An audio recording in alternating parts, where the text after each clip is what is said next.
Hey, welcome back. I'm Vivek Bindra, motivation speaker, leadership consultant और business coach. आप ही में से एक व्यक्ति ने एक अच्छा क्वेश्चन पूछा, स्ट्रैटेजी को इंप्लीमेंट कैसे किया जाए, स्ट्रैटेजी को इंप्लीमेंट करने के लिए क्या करना चाहिए। तो मैं आपको 5 स्टेप्स में आज इस प्रश्न का उत्तर दूंगा। तो उसमें मेरा पहला पॉइंट है, ensure that your strategy creates unique strategic position. अब जो ये मेरा पहला है ना, पहले के साथ मैं दूसरा भी एक साथ ही एक्सप्लेन करने वाला हूं। एक हिस्सा यूनिक और दूसरा है स्ट्रैटेजिक पोजीशन। तो पहले मैं यूनिक को यानी कि पहला पॉइंट और दूसरा पॉइंट स्ट्रैटेजिक पोजीशन, जिसको मैं भी एक्सप्लेन करूंगा। पहला यूनिक का मतलब क्या हुआ? यूनिक का मतलब है कंपनी को ना ऐसे ही मत चलाते रहो जैसे चल रही है। कंपनी के अंदर आपको एक tough, clear, bold, unique, distinct set of choices create करनी पड़ेगी। मतलब क्या हुआ? आपकी जो सेट ऑफ चॉइसेस हैं वो इतनी यूनिक, इतनी क्लियर होनी चाहिए कि आपकी कंपनी को अलग से खड़ा करने में, अलग से दिखाने में आसानी हो।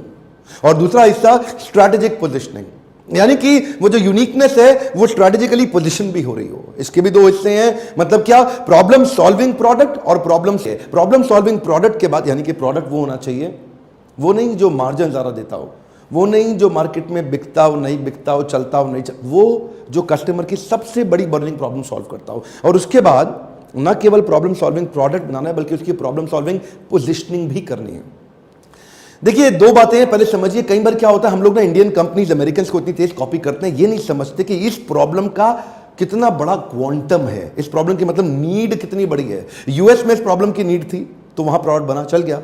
सो इंडिया में भी क्या उस प्रॉब्लम का इतना रेलेवेंस है? हाँ, अगर वो बहुत ही रेलेवेंट है तो उसके लिए फिर वैसी पोजीशनिंग और वैसा प्रोडक्ट बनना चाहिए। तो पहला क्या था आपका? Tough, distinct, unique, clear choices. और दूसरा क्या है? Problem solving product and problem solving positioning. अगर स्ट्रैटेजी में आपके ये 2 हिस्से आपको करने हैं, अगर ये 2 हिस्से जो आपको करने हैं वो आपने ठीक कर लिए, तो बाकी के 3 हिस्से आप कंपनी से ठीक करा लेंगे। तो उसमें बाकी के 3 हिस्सों में जो तीसरा पॉइंट आता है, पहला दूसरा हो गया, तीसरा पॉइंट है incentivise the behaviour with emotional value and financial value.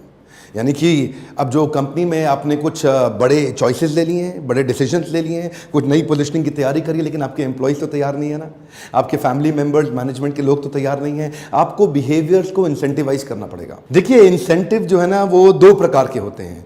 एक होता है इमोशनल इंसेंटिव और दूसरा फाइनेंशियल इंसेंटिव। यानी कि आपको इमोशनल वैल्यू और फाइनेंशियल वैल्यू दोनों क्रिएट करनी पड़ेगी। लेफ्ट ब्रेन भी है, राइट ब्रेन भी है। इमोशनल ब्रेन भी होता है एम्प्लॉय का, लॉजिकल ब्रेन भी होता है एम्प्लॉय का। आपको वो दोनों वैल्यू क्रिएट करनी है।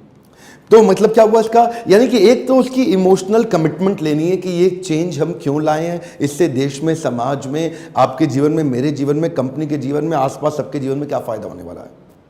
यानी कि उसका इमोशनल वाई क्लियर हो जाए कि ये हम काम कर क्यों रहे हैं। हाँ, तो वो हो गया इमोशनल कमिटमेंट। और उसके बाद हो गया यानी कि इमोशनल इंसेंटिव। अब आ गया फाइनेंशियल वैल्यू, फाइनेंशियल इंसेंटिव। यानी कि जो बिहेवियर वो ठीक करेंगे, नए सेट ऑफ बिहेवियर जो आपने एक्सपेक्ट किए ना, क्योंकि आपने पहले 2 स्टेप जो हमने डिस्कस किए थे उसमें बड़े परिवर्तन ले आए, तो अब वो परिवर्तन आपने डिसाइड करें, कंपनी ने तो किए नहीं। एग्जीक्यूशन फेल क्यों होता है? इसीलिए होता है ना कि आपकी स्ट्रैटेजी तो बहुत बढ़िया है, लेकिन नीचे तक सबको समझ में नहीं आया कि इसको अप्लाई करना क्यों है। भाई करना क्यों है, किस लिए करना है, मुझको क्या मिलेगा, क्या नहीं मिलेगा, क्या फायदा, अरे कहीं दिक्कत तो नहीं आ जाएगी, अरे नई समस्या आ गई, अरे नए काम में लगा दिया। उनका इमोशनल कमिटमेंट आपको लेना पड़ेगा। तो इमोशनली उनको इन्वॉल्व करिए, उनको एंगेज करिए। जिधर है इमोशन वहीं आता है डिवोशन।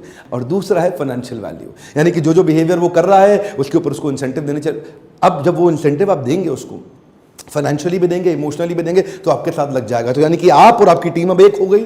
अब एग्जीक्यूशन थोड़ा आसान होगा। ये 3 स्टेप थे। आपने उनका इमोशनल कमिटमेंट ले लिया, अब उनका विल तो आ गया है, अब वो करना तो चाहते हैं, लेकिन कहीं स्किल डेफिसिट तो नहीं है। तो चौथा पॉइंट है identify the skill deficit, knowledge deficit and execution deficit. ये 3 तरह के गैप्स होते हैं। अगर आदमी की इच्छा बहुत है करने की, लेकिन उसको आता ही नहीं करना कैसे है, तो कैसे एग्जीक्यूशन होगा सर? आपकी स्ट्रैटेजी यहाँ रह जाएगी, पेपर पे आ जाएगी, लेकिन बिजनेस में दिखाई नहीं पड़ेगी। देखिए ध्यान दीजिए, मछली पेड़ पे चढ़ती नहीं है। मछली के पास उसको समझ में आ जाए पेड़ पे चढ़ने का क्या फ़ायदा है, उसको पता लग जाए पेड़ पे चढ़ने का क्या फ़ायदा, फिर भी नहीं चढ़ पाएगी। क्यों? उसके पास पेड़ पे चढ़ने का स्किल नहीं है। विल तो है, फ़ायदा नहीं होने वाला। आप अपने एम्प्लॉयज़ में ढूंढिए नॉलेज गैप कहाँ है, स्किल गैप कहाँ है, एग्जीक्यूशन गैप कहाँ है। ये जितने प्रकार के डेफिसिट्स हैं, इनमें गैप पार्टनर बनिए, या तो उनको ट्रेन करिए, इंस्पायर करिए, एंगेज करिए, या नया मैन पावर लेके आइए। देखिए 3 बातें हैं। और अब आता है 5वां पॉइंट। 5वें पॉइंट को एक्सप्लेन करने से पहले जरा इसको एक साथ करिए। पहले 4 पॉइंट में स्ट्रैटेजी ठीक हो गई, पोजीशनिंग ठीक हो गई, बिल्कुल यूनिक हो गया, प्रॉब्लम सॉल्विंग हो गया, सब कुछ हो गया, मैन पावर भी तैयार हो गई, इमोशनल कमिटमेंट भी आ गया, फाइनेंशियल कमिटमेंट भी आ गया, नॉलेज गैप भी देख लिया, स्किल गैप भी देख लिया, लोग तैयार भी हो गए, स्किल भी है, विल भी, सब कुछ हो गया। अब क्या दिक्कत है जी? अब क्या दिक्कत है? फिर भी रिजल्ट नहीं आ रहा। हाँ, जरूरी नहीं है फिर भी पहली बार में रिजल्ट आए, पहली बार में सफलता मिलती नहीं है, आपको बाउंस बैक करना पड़ता है। क्या मतलब हुआ इसका? Flexibility is the solution for frequent barriers. One more time, come on, क्या क्या क्या? Flexibility is the solution for frequent barriers. अब आपको अपने फ्रेमवर्क्स को और अपने काम करने के तरीके को फ्लेक्सिबल करना पड़ेगा, थोड़ा लिक्विड होना पड़ेगा, थोड़ा एजाइल। एजिलिटी बहुत बड़ी चीज है साहब बिजनेस में। देखिए, एक बात मैं आपको बताना चाहता हूं, याद रखिए हमेशा, कोई भी सीईओ या कोई भी एंटरप्रेन्योर सफल हो ही नहीं सकता बिना फ्रेमवर्क्स के। एग्जीक्यूशन आ ही नहीं सकता। एग्जीक्यूशन के लिए आपको फ्रेमवर्क्स चाहिए। अब फ्रेमवर्क भी दो तरह के होते हैं, एक होगा स्टैंडर्ड फ्रेमवर्क, एक होगा क्रिएटिव फ्रेमवर्क। लेकिन हम आपको इतने फ्रेमवर्क सिखाते हैं, इतने फ्रेमवर्क सिखाते हैं, इतने कि आप अपने फ्रेमवर्क तैयार करना सीख जाते हैं। आप इतने क्रिएटिव हो जाते हैं कि अपनी प्रॉब्लम के हिसाब से आप अपने फ्रेमवर्क रेडी कर लेते हैं। और जब बस यही प्रैक्टिस है मेन बात।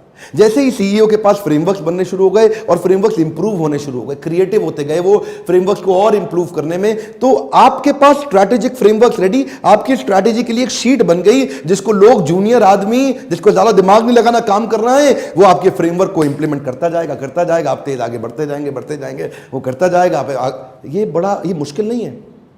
इसमें क्या है, आपको फ्लेक्सिबिलिटी चाहिए फ्रेमवर्क्स बिल्ड करने में। एक तो हो गया आपके स्टैंडर्ड फ्रेमवर्क और क्रिएटिव फ्रेमवर्क्स। स्टैंडर्ड फ्रेमवर्क्स हम आपको देंगे, दिखाएंगे, सिखाएंगे, क्रिएटिव फ्रेमवर्क्स तक आपको लेके जाएंगे ताकि आप अपनी ऑर्गेनाइजेशन में एजिलिटी के माध्यम से अपने बढ़िया फ्रेमवर्क तैयार करिए।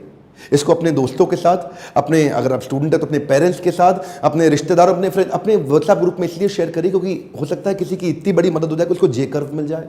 आपके वीडियो को शेयर करने से आप मेरे साथ पार्टनर बन जाएंगे हमारे देश के अंदर पावरफुल एंटरप्रेन्योर बनाने के मेरे इस मिशन में। अगर वीडियो अच्छा लगता हो जरूर लाइक करिए, दोस्तों से सब्सक्राइब कराइए, बेल आइकॉन अगर मिस होगा जरूर हिट कराइए। मेरे साथ जुड़े रहने के लिए दिल से हर बार की तरह बहुत बहुत धन्यवाद।